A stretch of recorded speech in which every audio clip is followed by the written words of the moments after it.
Yakubu, manage. Yes, sir. You will feel it like you want to die, but you will not die. Is that clear? Yes, sir. Yeah, there already. Is that clear? Is that clear?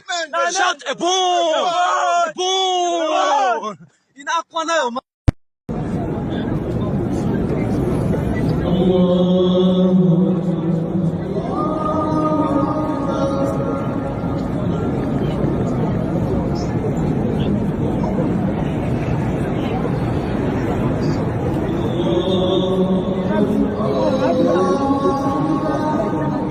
Hizi hapa ni video ambazo ziko viral kwa sasa katika mitandao ya kijamii, hasa huko Nigeria, ambazo zinamuonesha star wa Afrobeats Asake, ambaye hapa anaonekana akijaribu kulishika jiwe jeusi ambalo linaitwa Hajar al-Aswad wakati wa ibada ya hija ndogo katika mji mtakatifu wa Makkah huko Saudi Arabia. Sasa katika video hiyo inayosambaa, msanii huyu wa Nigeria ambaye jina lake halisi ni Ololade Ahmed anaonekana akinyakuliwa na watu waliomzunguka ili kumsaidia kufika karibu na jiwe hilo takatifu lililowekwa katika Al-Kaaba ndani ya msikiti mkuu wa Makkah. Hata hivyo, jaribio hilo linaonekana kuwa gumu sana kutokana na umati mkubwa wa waumini waliokuwa wamekusanyika kuzunguka Al-Kaaba, wengi wao pia wakijaribu kulikaribia jiwe hilo takatifu. Video hiyo inaonyesha msanii huyo akiwa katikati ya maelfu ya waumini wanaotekeleza ibada na sala katika msikiti wa Al-Haram, moja ya maeneo matakatifu zaidi katika Uislamu. Kwa sasa Asake yuko Makkah ambako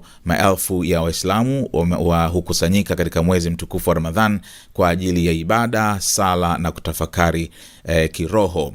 Katika video hiyo msanii huyo ameonekana akiwa amevaa vazi jeupe linalofanana na mavazi ya mahujaji kama yanayovaliwa na waumini wengine wanaotembelea maeneo matakatifu. Awali Asake pia aliweka video nyingine kwenye mitandao yake ya kijamii akionyesha alipokuwa kisali katika Raudhatul Jannah, moja ya sehemu tukufu zaidi za kuswalia ndani ya msikiti wa Mtume, Masjid al-Nabawi. Huu upo huko katika mji wa Madina.